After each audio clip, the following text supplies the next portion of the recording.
Merci beaucoup de nous Alvin, mais c'est que la mine de ma question, ils ont bien. Mais laisse-moi d'abord finir ce que j'ai parlé là. Je vais décrocher le téléphone. Au moment où je Jules n'a pas été pourquoi. Tu n'as pas été pour le téléphone. Tu as dit bien, pardon. Il est venu me demander pardon, je l'ai dit aujourd'hui. Mike est venu me demander pardon à RTNC2, Yves Abdallah, témoin, et Ginchasa, témoin. Je cite d'ailleurs les noms des gens qui étaient là sur place.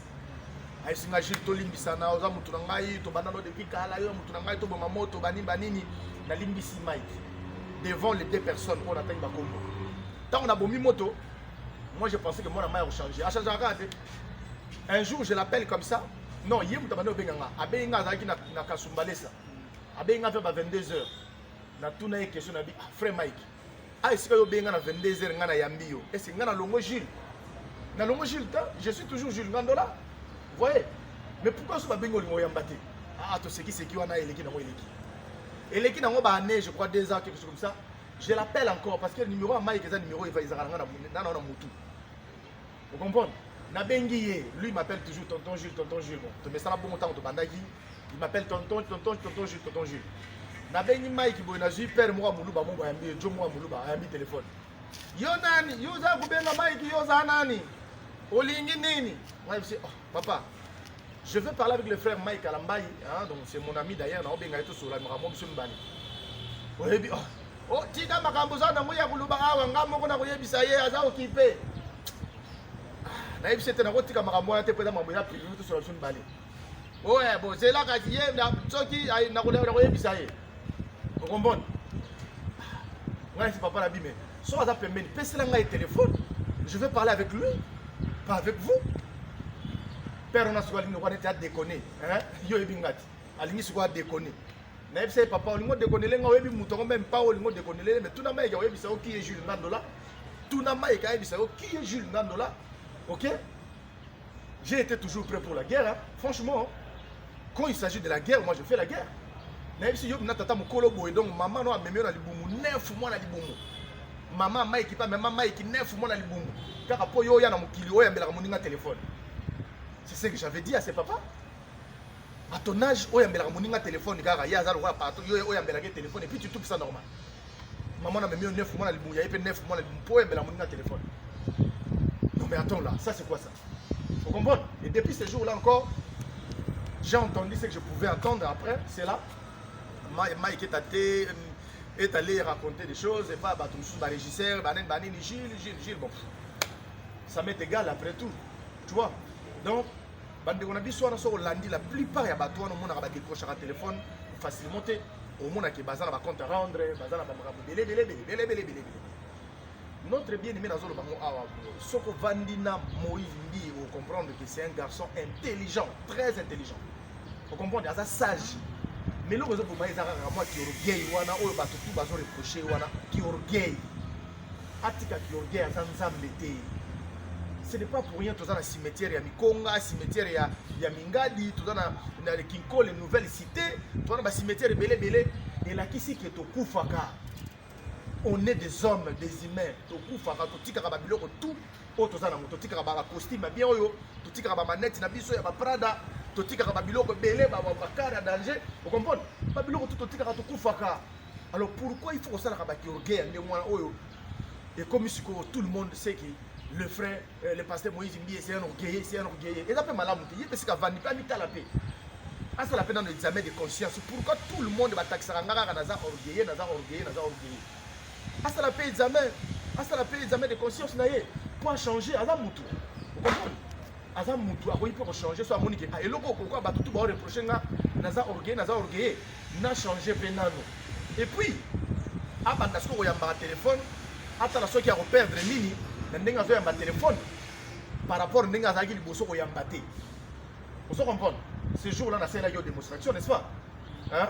Nabengi frère Patrice. Est-ce qu'il y a frère Patrice mais na bengi na démonstration en direct dans l'émission on a bengi frère Patrice ayambi maman allô papa Gilles Boni tu vois ça fait quand même du bien On sous-entend que le frère Patrice Ngoyi Moussoko me respecte beaucoup. Il a mon numéro dans son téléphone. Il a mon numéro. Voilà pourquoi, à décrocher Malamo, allô papa Gilles, Boni. Ça fait bien. Si on a frère Patrice, a un téléphone. Allô, moi, tu vois frère Patrice. Au long terme, on tire la radio. Vous comprenez? Tout le temps, on a dit qu'il y a orgueil à Moïse Mbili. Il y a Sony Kafuta. Azuike, Abanis. Est-ce que Moïse a remarqué? Parce qu'il a été pendant quelques temps. Et voilà, on a conseillé. On a conseillé le président de la RSC, le général Sony Kafuta, a tika na idéwana. Vous comprenez? Dans l'église cité Bethel, ils ont pasteur Moïse Mbili. L'église cité Bethel, ils ont dit communauté mounene mutako saoti. Vous comprenez? Communauté mounene. Oyo pe ezana bazana ba collège ya ba fondateur bazana ba mabele bele ba structure ya makasi ya nakati wana. Ora ba structure wana ezana ba commission disciplinaire ezali ba bloc bele bele ezali. Oyo ba koki ba statuer problème ya pasteur Moïse Mbili et batala ndenge ni ba retrancher yango. Vous comprenez? Mais koloba ke président ya RSC pour suspendre pasteur Moïse Mbili. Moi je pense que Azo Lukasunde a appelé ça guerre entre Yena Moïse Mbili. Ah bon? Je t'assure que le loco général Sony Kafuta ali ngasala. A Lukasuko guerre Yena Moïse Mbili. Vous comprenez? Yo ebi. On a droit. Ndemo ebi Moïse Mbili aussi maté papa. Et aussi maté avec le pasteur Moïse Mbili tel que nous le connaissons, il est pas à se laisser faire thé. Alors tant qu'il n'est pas à se laisser faire thé, et comme à ce bras de fer entre le président, il y a l'église de réveil du Congo, na pasteur Moïse Mbili et Oazo Kambasité Bethel centre. Vous comprenez? Donc et aussi maté. Alors il serait mieux Atika Bampaka ya communauté cité Bethel, hein? Pour Bampaka Bazali, Bampaka cité Bethel Bazali. Les gens qui peuvent prendre la parole comme ça devant le pasteur Moïse Mbili, bah au gang la payer et puis on le met l'autre côté Bazali. Vous comprenez? Comme vous dites que le col a Thomas Zali, apôtre Moïse Mbili, apôtre Nanim Mbili, vous comprenez? Ne pas tout bazana scène était Bazali, bana oya bota bazali belé. Oh bah comment peut pasteur minene pe na mboko Bazali, les gens qui peuvent dire un mot na pasteur Moïse Mbili et puis ayokipe. Vous voyez? Mais ce qu'à Lille oh déjà président RSA de l'Ingakote de la Mouana, nous avons conseillé le général Sony Kafuta que je respecte beaucoup à Yebinde Tozaranaye, Neso na Yebina bureau na Yendinga Yabanga bien, Yayebi. On a en tout cas pire rivier. À part non le pasteur mais pire rivier puis donc le général Sony Kafuta Rockman. Vous comprenez? On a pire rivier Yabanga qui tourne na bureau na Ye.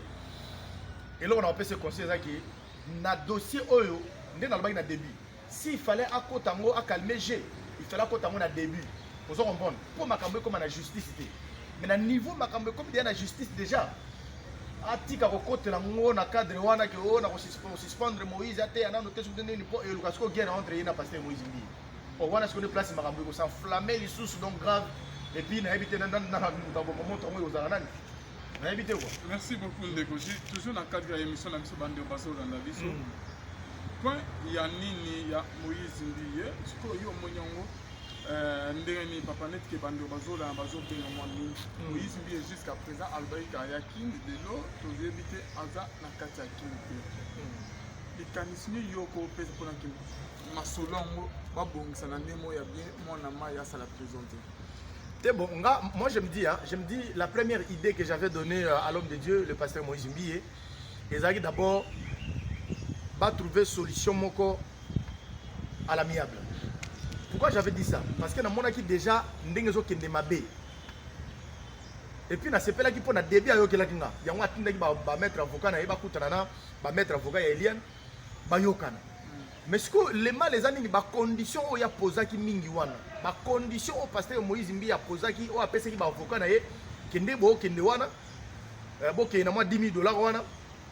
Eliane andi mako démentir makambo tout o ya lobaki na internet contre ngai. Bon, on peut payer $10,000. Mais attends là. Attends. Il y a des conditions, donc il y a des casse mingi.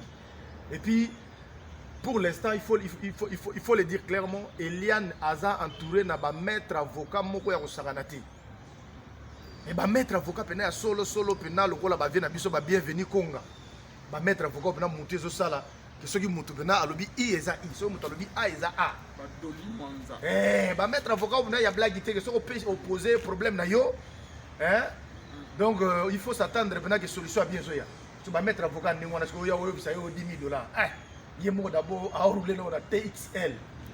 Il y a ce qu'il y a $10 000 non bon. Et ça qui m'a un bon côté. Et ça qui m'a un bon côté pour moi. Batumsu ba bimisa mwana wana elieni netika ke aolinga asala soki vente aux enchères te za bongote eza makamba mbongo te eza makamba mbongo te mwana batu lobby na conférence de presse biso tout aux 8 ans yoka mettre avocat na ye ezalaki motivation première ezalaki makamba mbongo te Moïse nde kiteti ya Moïse vous comprenez na ki orgueil na ye selon mettre avocat wana vous comprenez nde sali ke ba mema makambo na justice. Oh, ceux qui Moïse Mbi a tchaki qui tétité, na qui orgueil na yewana, selon maître avocat wana, vous comprenez? Mais bah comme la justice était, mais le barrage qui a une famille, mais bah bon c'est qui ont déjà maramboussé qui déjà calmement. Mais quoi passer Moïse Mbi est à Ranenga Zalaye déjà vous non habité. Na mon année yé pendant na qui orgueil avec même j'aime bien. Yé pendant na qui orgueil même papa chéri au télématé. Ah pena boy quoi donc Moïse a pena boy non il est à railler. Oh le banani. Vous comprenez? Donc c'est ça le problème. Donc, nous aimons notre bien-aimé Makassi Tolinga Pasteur Moïse Mbi et Makassi Mingi.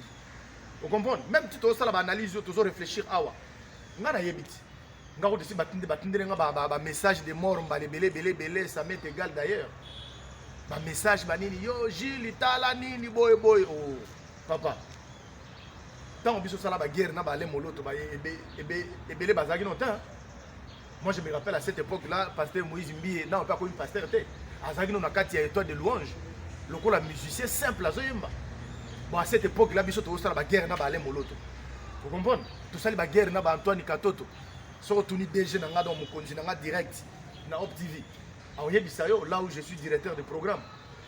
Aoye bisayo que c'est moi ngana Katoto to beba na ka mabe c'est wana Op TV na 12e ère. To beba na mabe, aïe sanga attends, toi tu vas voir.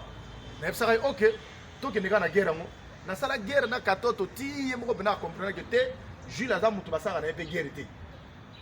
Na ça n'a rien mais na ça na teti quand je sais que j'ai raison. Quand j'ai raison en tout cas na diembela kapena wana. Na diembela kapena na raison na ngai. Na za bongo.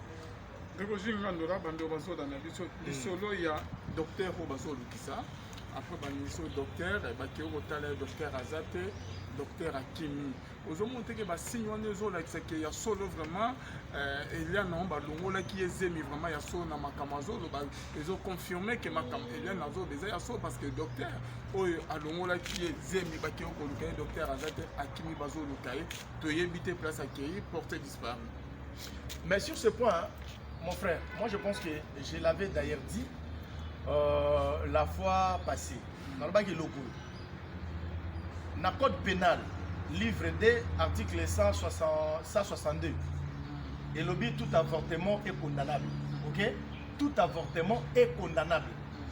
Exception nango, ezali, au cas où peut-être le médecin a déclaré que Zemi Oyo et Koyo Bouma Maman ou bien ezala ba dégâts belé, il faut ba mingangande, hein, ba comme lettre, ba tindi yango na justice, ba tindi yango na ba konzi, ba tele non ok.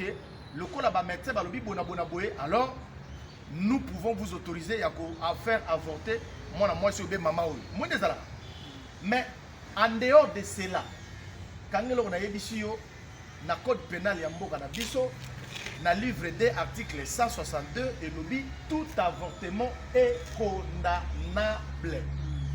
Mais le problème c'est quoi?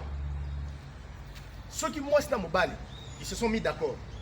Balobi non ah zemi to bulaki te kota zemi ko zemi to luka to lungona minga kimia po to zana na makoki ya ko boko la mwana o te soka bota mi bebo na bubia ko sala balete ma belé ozo comprendre ceux qui les deux ba yokani ba lungona bango zemi ba lungona na bango etali nani te etali mutu te soko zimboka lokwa France na France ko lungola zemi je pense que ba français tout ba otalanga ba ko za na même langage kenga à moins que je me trompe.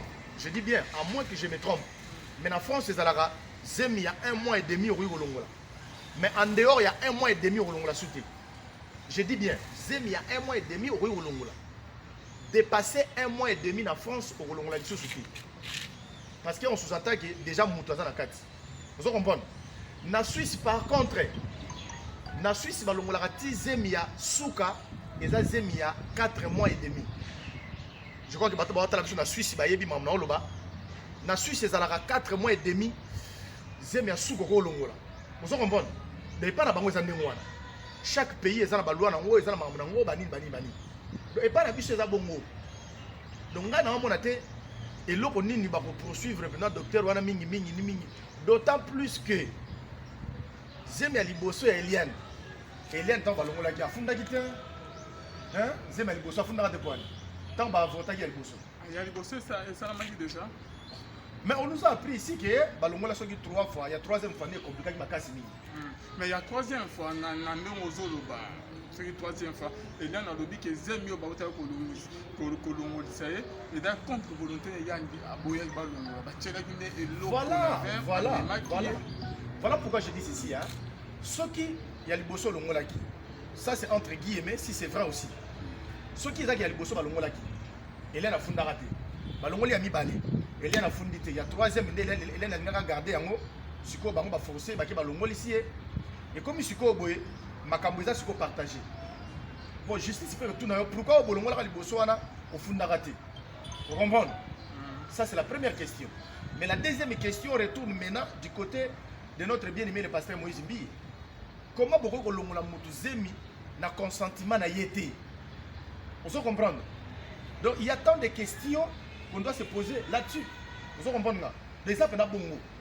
De bakion to bi que Makambo ne peut comme la justice. Et ça, il peut bien, mon frère. Justice est éclairée sur Makambu Oyo. Et yo mo comprendre déjà que le lobby déjà on a une vidéo à pasteur moi il m'a dit. On a une vidéo à pasteur moi. Un pasteur connu de tout le monde. Un pasteur connu, je dis bien, connu de tout le monde à la King. Maintenant on va salir. Vous comprenez? Vous que pasteur attend moi na bangi tina mona rien dans dimate que azande moi na sama ko. La pasteur donc na pasteur nenga zali donc aussi comme mayamba yo muleli hein vous comprenez mais na lobaki na mikolezo ya lokwa to comme siko na époque ya ko dénoncer to comme na époque ya ko dénoncer mutaeli so système ngo ezana tout nanga nani président FIFA ah bon président FIFA Infantino Gianni Infantino lobaki lika muke kaka donc vidéo lika muke vidéo donc vidéo kaka ata ozolia na moi resto vidéo aujourd'hui maintenant moi c'est pas que vidéo ezali vous comprenez bon comédien ayeba ke ba otele ba vidéo wasaki ma montage mais ayeba ke ba otele ba vidéo de na chambre yaki bien placé ayeba ki vous comprenez donc mikolo bo mutamemi makambo to mona lelo eza président ya FIFA ye mutaye na ba boule non il faut ka vidéo kotuka vidéo ele kotuka ka vidéo et puis les mal nango monsieur ezani ba pasteur misu pe sikoyo boye oyo basala biloko wana bakomi mpe sikoyo kobanga biso sepeli sikoyo bongo eza mabe mpona bango mais eza mabe mais biso mpona biso eza bien il faut makambo tu basalaka na kuku bana sikoyo bima na posa moi ete pasteur oyo babwaki ya ye wana andimaki te babwaka mpe ya ye mpe yango na ebimi ozo comprendre et puis eza mpe su na pasteur moko oyo wana natika na bombela yango bato nao lelo mais bozwa yango peut-être na numéro émission ezoya prochainement pasteur moko ana basi mibale déjà ana basi mibale je dis bien basi mibale mais azwa sous petite fille moko boya vivaka na ye afutelaka ye parler na Bandal na avenue Bukaka bana Bandal na pesi déjà avenue Bukaka alors quitte à vous maintenant à déterminer pasteur on a mingi 22h aye afaze wana azonga mingi 5h azonga déjà kimaki déjà vous comprenez mais na basi mibale déjà vous comprenez mais azwa petite fille moko mwana mukie afutelaka ye parler na Bandal wana avenue Bukaka botalaka jeep nyonso tu ekotaka avenue Bukaka à partir ya butu bokeba na jeep wana ye wana koti so omonika jeep wana ekoti na avenue Bukaka na butu ebimaka mingi 5h ye wana donc siko imagine siko bato ndenge wana mpena siko yo ozoteya bato ekobo eza mabe ki adultère eza mabe onini bo eza mabe mais yo moko ozotika te yebisanga siko mpena toyebisanga bato basala siko nini l'homme de Dieu bato basala nyo moko loba moniki ya pasi c'est que système il surtout mimi ya vidéo en général c'est que et dans la pasteur na ba musée chrétien mingi ba ça ba makambo ya CC ndingo lobi ke ba komi ko banga baza ebele makasi mingi do baza ebele lobi na kutana kina Henri Papa tozaki ne to solo la Henri Papa Moulaja a singa frère Gilles il faut ya bina to solo la ngabite na oya bina to solo biso mibale to beta na okati po moni nde na labaki na émission passée lelo boy ba chantre o tutikali na bango hein ba chantre ya moni bible ko ngana na yebisa bato bible e koka bible za ko mère mo alambi biloko na yeko achaka mungu ambala moko po ba mère biso bachaka biloko na mungu deux fois ache e kokite après ya bakisi susu mumuso mona so e kokika kate tanga servi bato biloko acheli bato sous celle de table oh soki o mona kokite bakisi apesi de ya communiquer oso mona déjà ayebi makambo o sala te mère na yebi cuisine te atanga na leki na olamba oso comprendre oh bible siko eza biloko yo ekoka mungu ekoka pena net ezanga te oyebi tango nzambe alobaki na bible abi nazoluka les vrais adorateurs les vrais nazo insister bible obi les vrais nzambe azoluka les vrais adorateurs qui adoreront le Père en esprit et en vérité. Vous comprenez? Tant que Bible est bongo, nous avons les vrais. C'est que adorateur et adorateur peuvent bazana bango. Vous comprenez? Aza ko adorer na épée. Aza ko adorer na épée baza vrai. Vous comprenez ce que? Ya on a vu que Bible est biloko balamba mungu ekoka. C'est que eloko ezanga la Bible ezati. Nous avons les vrais adorateurs. Parce que les vrais adorateurs on est na kini awa, ndena lobaki. La fois passée que na minute na yebisa bato so boyoka ngai nde cela n'engage que moi-même boyoka na musique ya mama Godé Bondembe mama moko ayembela nzambe vraiment na profondeur boyoki musique ya Frank Moulaja boyoki na minute musique ya frère Patrice boyoki musique ya Henri Papa Moulaja boyoki ba musique ya ba pasteur Atoms omoni ba musique ya bato boyoka na mikolo nano po ba misuto oye bano pena position na bango ba misuto zo ye ba te ba musique na bango po na tongo na yoki musique na yo na moi na yoki musique na yo mais yo moko na butu okoma no frère ya ba sex tape vous comprenez okoma frère ya ba sex tape yo musara ko tika ka mutakala po ososo la kana na bana basi na téléphone boye mona masa bani musiko ososo mais attends là et puis moi ça moi ça peut moi te ozala bango bongo ebele loko la bible loba déjà na benga ngo biloko elamba mamungo ekoka eloba déjà que ya kuku e bibaka na poisa nde yango zo mona sikoyo nzambe azobimisa bango pe na poisa moko talo ka pasteur wana vous comprenez pasteur munene mais wana eza nango pasteur Moïse Mbiete mais pasteur moko oyo vidéo ne babwaki yango déjà lobby pasteur wana pasteur munene mais makambo to moni wana donc na yebisi nga pena elekelinga mabe et pour nous makambo nyonso ezosala mo eza na film wa nzambe eza te ke complot moko basali contre Moïse Mbiye banuerie bakweyisa étoile na ye to ezali film ya nzambe mpo na ye te omoni ye moko esika vandi alobaka kaka nayebi ndenge ebandaka nayebi ndenge esukaka non on n'a pas besoin de cette phrase on n'en a pas besoin vous comprenez toi on a besoin ba phrase wana te banini oyo eza ba phrase ya bato balingi ko se justifier mutu moko boye so ayebi ka sali mabe il faut na ko se justifier ba phrase moko nayebi ndenge balukilanga makambu nayebi ndenge esukaka non on n'en a pas besoin awa eza likambo yake mutu azom vouloir na succès ya pasteur Moïse Mbiya zate parce que ce qui au quoi ici pasteur Moïse Mbiye yebisanga siko yo ozwa nini po ya ko yo siko ozuni c'est moi non bazo tinda ye na tuni yo soki au quoi ici pasteur Moïse Mbiye au quoi ici yo siko ozuni ozwele kote article la pasteur Moïse Mbiye bazaka na communauté ya munene cité Bethel aliaka mabonza na ye aliaka ba offrande na ye azana ba belle jeep na ye azana ba parler na ye na GB azana la vie na ye normale donc tu vois il fait sa vie. En tout cas, le pasteur Moïse Mbiye, vous comprenez? Le problème ici, c'est quoi? Oh, et comme déjà la place publique, et comme déjà la place publique. Et puis nos frères et sœurs, oh, tu benga bango entre guillemets, ba chantre, tu benga bino tuka bon ba chantre de l'Éternel, ba iba kelo komogo. Bazali ba étoile. Étoile les eloko ezaka likolo o na anglais ba benga star, ya mwana étoile. Siko étoile ndenge ezaka likolo wana mutu nyonso to aza na se atalaka yango siko yo soko olingi ke bato bakipaka makambo na yo te bato bakotaka vi na yo te batalaka makambo na yo te mais il faut se comporter bien. Vous comprenez? Il faut se comporter bien, il faut tambola malamu parce que et ça n'a pas te belé à ba chantre belé. Tout le monde a ba vidéo te. Tout le monde a ba scandale à boite. Vous comprenez?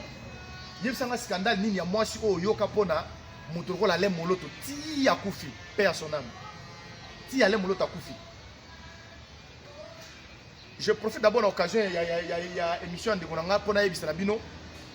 Tout de partout. Il y a une maman au Abenga Kinga, mais j'ai oublié son numéro d'ailleurs. À Senga Kinga, il y a un numéro, il y a papa Alain Moloto, à Sunga Bango.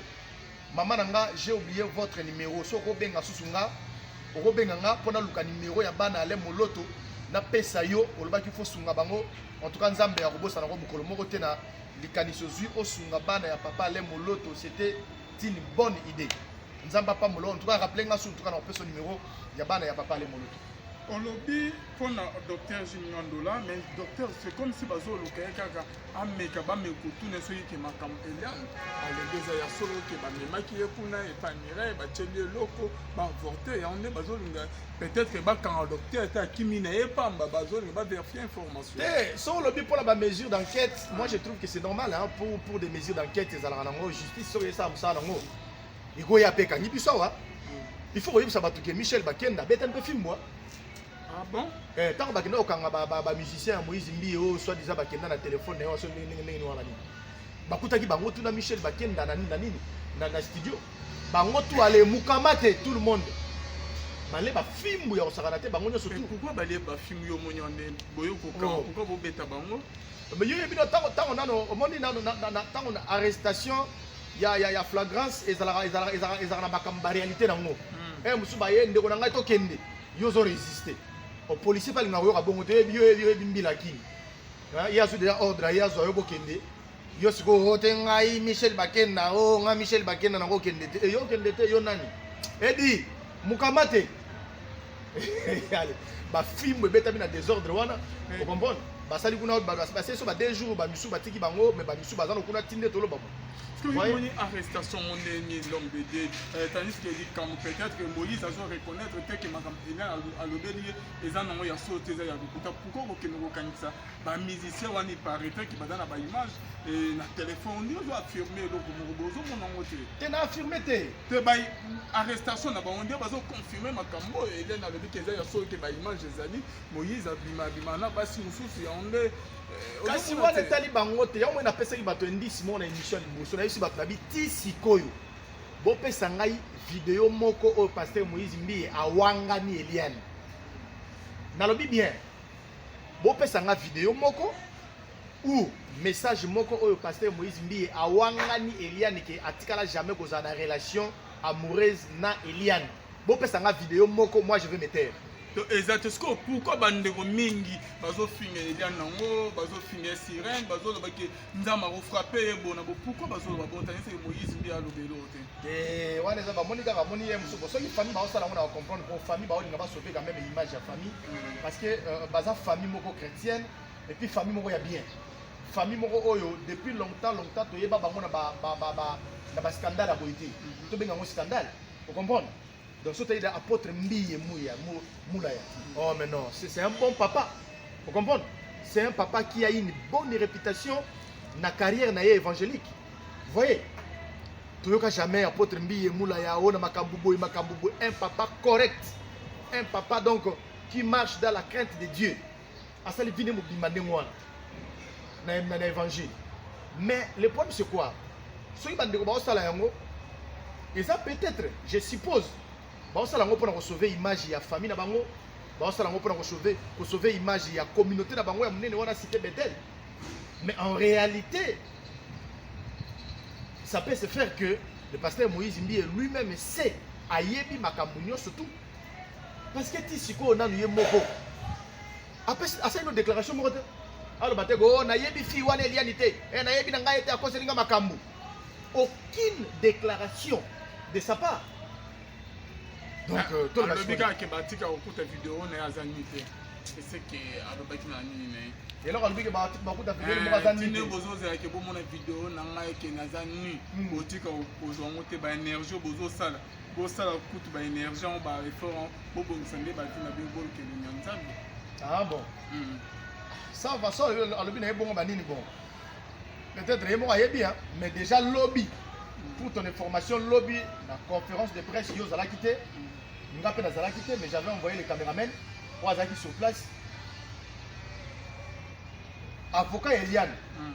Alors déjà que bango côté na bango bazana ba vidéo plus de 20 vidéos, On ne sait pas encore il s'agit de quelle vidéo, mais balobi bazana plus de 20 vidéos oyo justice et lobby Eliane a publié vidéo mon côté a memango nyonso na justice et za lokwa ba preuve. On se comprendre. Justice nda yebisi Eliane a publié vidéo mon côté a memango nyonso kuna et bisala lokola ba preuve. Mais lui de son côté, le pasteur Moïse Mbi a dit que barotika la mona vidéo na mon côté. OK, on verra alors la suite. Ndenge justice eza na makambo déjà no na maboko. Total ndenge yo kele na suka parce que moni makambo oyo. Ndenge so kendela. Banda ne bande na pese pasteur Moïse Mbi conseil. Alongola nano ki orgueil. Aluka nde kimia, aluka réconciliation. Aluka arrangement moko à l'amiable. Alongola ki orgueil. Bible lobby, l'orgueil amène à la chute. Vous comprenez? Bible mute lobby. Il y a tant la Bible écoute mingi kolekanga. L'orgueil amène à la chute. Vous comprenez? Et quand la Bible wana Bible lobby, Dieu résiste aux orgueillés. Quand la Bible wana et lobby, Dieu résiste aux orgueillés.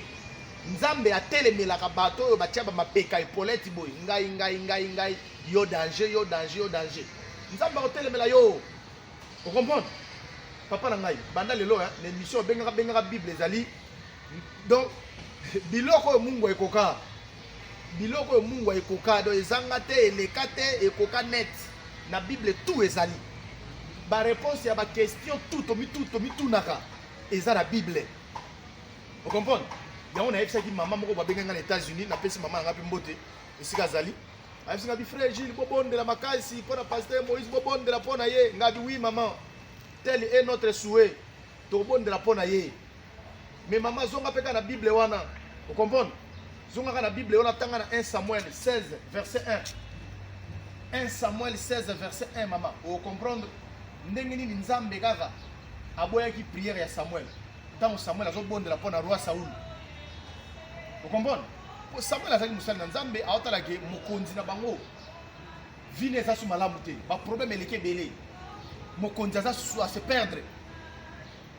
Samuel abandi kobondela Nzambe limbisa roi Saoul Nzambe ayebisi Samuel kobetela nga su masolo ya Saoul na matoyi na ngate je lui ai déjà rejeté. Vous comprenez? Nzambe ayebisi nazana besoin to bondela pona ye nazana besoin na makado do esi na boka ye déjà donc tant Nzambe azolo babongo écoute d'abord tant Nzambe azolo babongo leçon il faut biso to retenir il faut to retenir deux leçons. La première est celle de savoir que Nzambe soki abwaki yo mutu. Vous comprenez? Ndene biso na lingala facile to bangana masese soki mwana le ligoro do lelo abima makwanza lelo kakati so le ligoro do makwanza lelo te Nzamba kokaza na bwaki yo lelo oza pasteur muneno ye ba rozala ba succès ozala banda ko ozala bakaro kitaka bikililero lingi pamba banini mais soki Nzamba bwaki yo lelo okoya lelo te avec le temps aussi la malin lokola mungu na nzungu ozo comprendre Nzambe so bwaki muteza ka bongo ozo comprendre ça.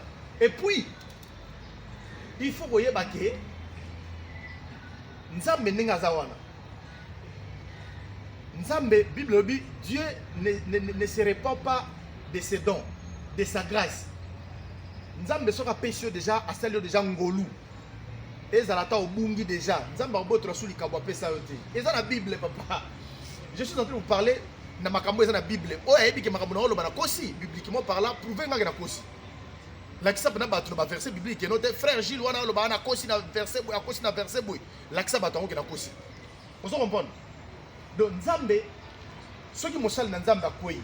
On a le beza très capital bat bala na bien. Soki mosali na Nzambe akoyi. Alvin. Moi mbala moko betili bakwa akoyi to koyi to bondela pona ye.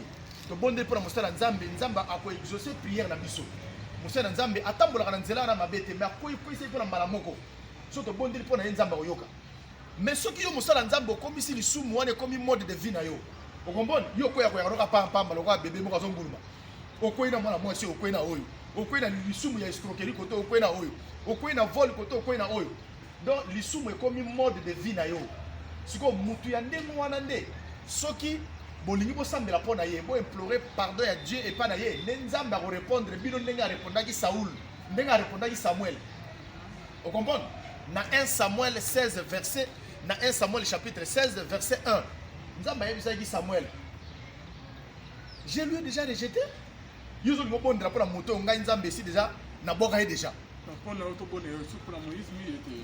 je n'ai pas dit ça. Il y a un monde dans il faut le avec précision. Je n'ai pas dit ça que parce que Moïse to bon de la pona était non, je n'ai pas dit ça. To bon de la pona yeso ke zali à quoi il s'aime pour la malali bosso à quoi il s'aime qui sont les appels à solo.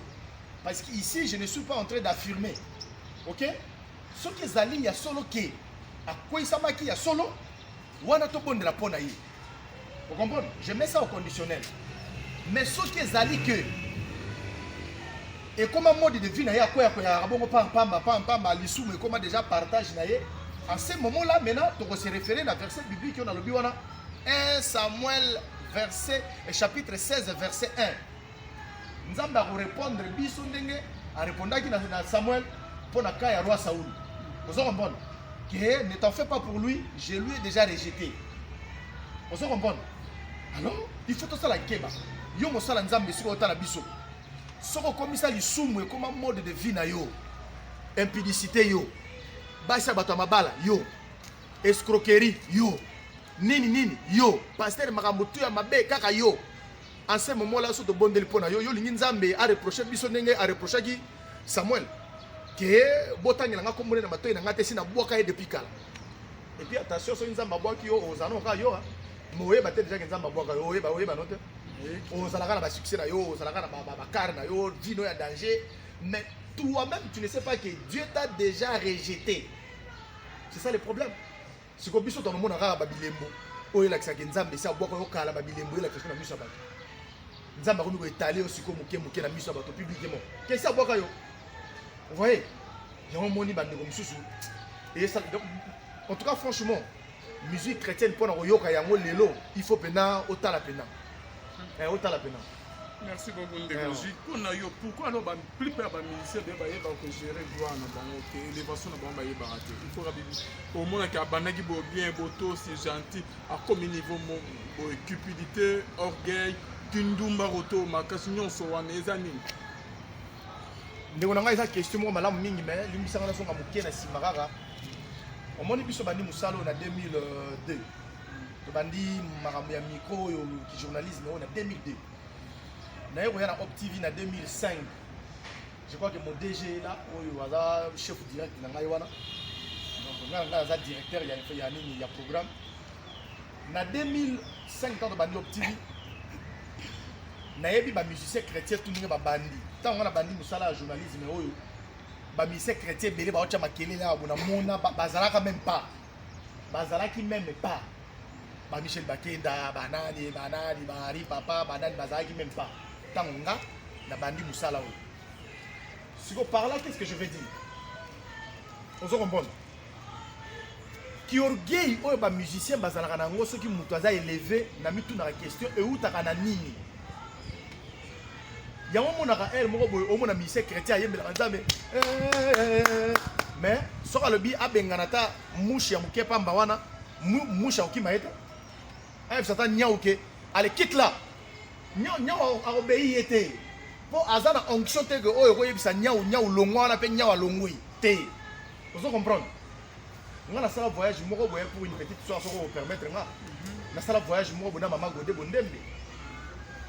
Bondembe on a tindi bino bana poto mokili mobimba boluka nzembo ya mama wala comme na mama Godé Bondembe alvin to kenda voyage na mama na bandaka ko beta concert ngai moko modérateur na podium likolo eza bien yo ebika mbandaka banchoro ya kosakana te kote na biso moko banchoro ya kosakana te bandoki bate babi maman ya beta concert na mboko concert na place publique libanda boy polele concert ya ofele mbula moko soki euta wapi mbula ebanda briske mbula ya makasi mbula ebandi mama wana tala namona bato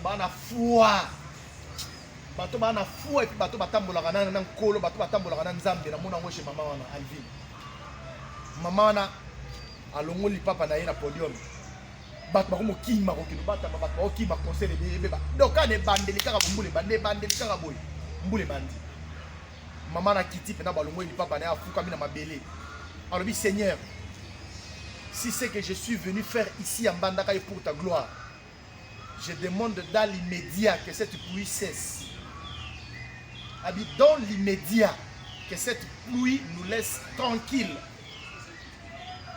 à ce qui wana namona o babengaka miracle ya tikotak o namona ngo pas musicien chrétien moko te ya mboka na biso depuis na banda musalo tilelo papa mbula ekatana mbula oye bandaki lokwa netso mbula ebandi osila ko ici la kati butu mbula ekatana sur place sur les champs et puis concert continue on a zo betela ba image na ngweza ba image ya masolo na obeta so tous les dix mususu hein et dit azaka témoin donc PDG premier voyage na osala na Thomas Lokofo beti so na ngote na makuta na ngote ya Thomas Lokofo ya Thomas Lokofo ezaka akima biso na largo akima biso na $18,000 ah bon akima biso na largo Thomas Lokofo wala mutu nga na pesi mbote sika zali Thomas Lokofo tekeno beta concert na mbanda kaka komoni biso voyage ami na artiste wa se bloqué na yo bomati avion bokena ebani tokena Thomas Lokofo beta concert na mbanda ka gouverneur abenga biso kuna na ba musicien to komi to beta ndule bakambilaka bien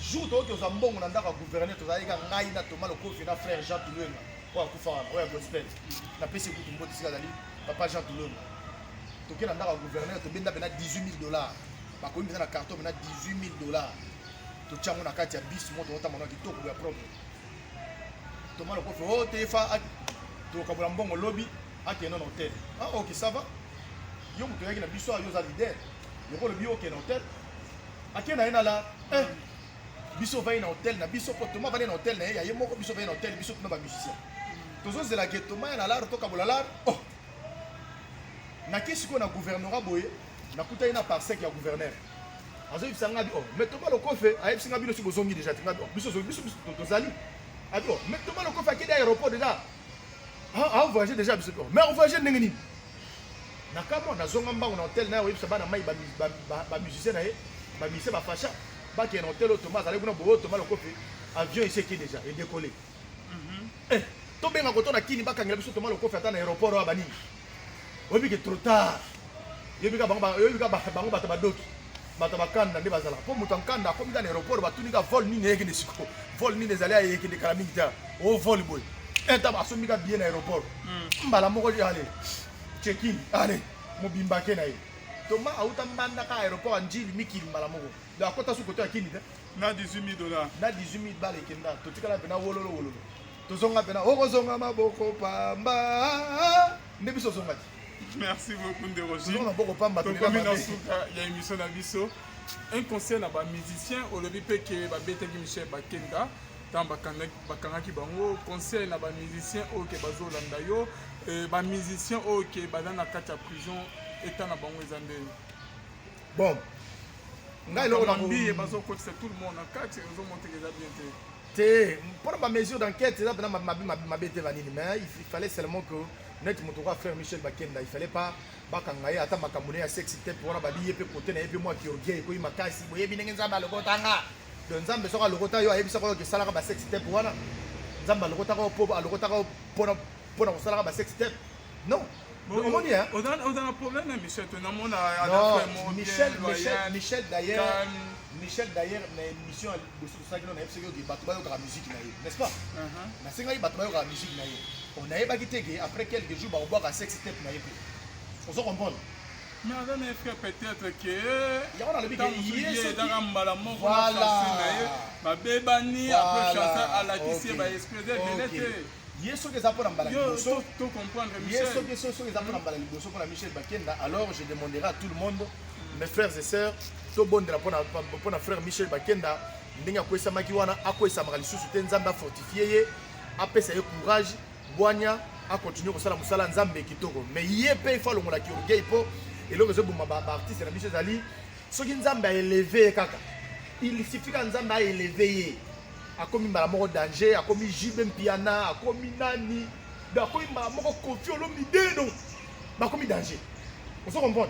Oh, les lycées chrétiens doivent être d'abord les modèles ba modèle ma lambe oh il faut battre balanda mais ce qu'on m'a péka épaulette ndenge yemba petit na robino oko ma péka épaulette déjà bo banini ozo ka botu souté ba bengo na téléphone ya mbarato o comme danger o pesa ba tumbo tete o comme mais attends là car élévation ce qu'on a tout na ba que pourquoi ba sala cimetière ya nécropole poto kufaka loko to kufaka il faut ba ke ki orgueil na yo na ba bien tout ozana ngo na ba visa ya plusieurs entrées tout ozana ngo wana ozana visa États-Unis plusieurs entrées visa ya Schengen plusieurs entrées ozana ba visa ndenge na ndenge au voyage na lingi ozana ba belle voiture belle villa na eza ya yo c'est pour toi Dieu t'a béni nzamba sali ngolo apesho ba biloko wana eza ya yo alors qui orgueil moi yani ezo ozana compte bancaire na il y a 2 millions de dollars c'est pour toi mon frère siko yebisa ngai biso il faut to bana kofuka melaka yo po yo oza na compte ya 2 millions c'est pour toi nga na yebi ba prêtre ba oda ekuta na kin toto okunda bango ba nini ba na plus de 2 millions de dollars muto ana 37 millions de dollars net père mo ba oto okunda to zaki na matanga na gombe il faut yoka 37 millions de dollars pour une seule personne à Zarango akufi siko atiki yango bongo yo siko Moïse Mbi o nga Michel Bakenda nga Mike Kalambai na bango misatu wana na ngo na compte bancaire il y a 37 millions de dollars bango to misatu bazana qui siko muto azana ngo atiki ba villa n'en parlons même pas ba villa. Merci beaucoup Papa Gilles. Merci siko muto ndengo na daye yo muto za na rien o sala so ndengeni ça ne vaut pas la peine. Merci beaucoup, c'est la fin de notre émission. Votre numéro de contact na bande union tout bazana poste ba tout en contact ba tout nopé mais tout na nous OK vous avez na réserve ya répondre de ça caméra na ba makambo yebi. Ouais, merci beaucoup hein. Merci Alvin en tout cas na c'est pelaka mingi parce que yo so ipena ko Sergio Lukanga o Lukanga pena ngati o zwinga pena. Mais l'activement que olingi musano makasi au salon avec beaucoup de professionnalisme et puis sérieux surtout. En tout cas, on a eu ce bande ko tout. Bon, mon site il faut s'abonner sur ma casse mini parce que Moussala n'a pas avec sérieuxité à Niama. Il y a aussi un budget. Et puis, l'information est fiable solo. Je dirais un grand merci d'abord à toi. Merci à l'équipe technique, au grand caméraman Nabiso Namoni, donc Zico Mayamba, l'incontournable. Merci à toi. On peut ce numéro en contact parce que nous avons un problème dans tout. Nous avons un vélo au côté. Nous avons à 1h du matin, à 5h, 4h, à midi. Attends, dans boulot, je décroche mon téléphone moi-même. Donc, ne pensez pas que parce que Naza Jules, j'ai un téléphone, mon numéro c'est le plus 243 999 131 004. Je reprends encore, plus 243 999 131 004 à la fin. Donc, sur Beninga, même sur WhatsApp, pour Zouanga, Toro Solola, Banini, s'il y a des questions à poser, nous sommes là. Mais avec la permission, il y a Alvin. Nalina rappelé na maman alobaki, maman moko ya benga la fois passée, singabi, na pese numéro ya bana ya papa Ale Moloto. En tout cas, maman na ngai, likanisi nzamba pese na mutema. Ça y est là, ngai ana kineza ngai za Alvin. Tozo lukelo yo bana ya papa le moloto tozelo bango na numéro na bango ya téléphone osunga bango ndengo lobi que chaque mois otindela bango ata mo eloko en tout cas na ebité nini to pesa yo mais biso to pesa yo merci to pesa yo merci mingi na likanisi wana abungisa numéro mama ngo mama benganga pena so tala émission benganga na bungisa numéro na yo benganga poto to tala ndenge to ko sunga bana wana biso tu na yo na biso po bana ngo bakina ta classe bala tata moi uniforme malonga baso marata moi lipa na tongo nzamba opambulo makasi mingi osungi bana ya mosali na ye et aux amalamu mingi vraiment plutôt makasi mingi. Merci encore une fois à toi mon frère Alvin nzambe apambola bino batutu bolandi biso de partout oyo nyonso contacter nga sur WhatsApp à ozanaenga. Je suis très ouvert à tout le monde biso ya biso téléphone poto banga to na problème mutu bokote o mutu mo luka yo o mutu mo sala bo donc maboko pembe na pesi mbote donc on a na Sarah, donc Sarah Mbombi donc na Bruxelles, Sarah Mbombi donc molandi monene ya ba émission na biso, na pesi mbote na maman na biso Gegel Mbemba wana na Paris, et puis na pesi mbote donc na Sonia, hein, donc Sonia wana pena donc Sonia donc la seule congolaise oyo asalaka wana donc esika mokonzi avandaka na Élysée, esika mokonzi avandaka wana donc la seule congolaise asalaka na Élysée ye wana donc Sonia. En tout cas, salut à toi, salut à tout le monde. Nous sommes de cœur avec vous, que Dieu vous bénisse. On est ensemble, c'est tout ce que je peux dire. Merci beaucoup. Bonne Zambé, Lola, les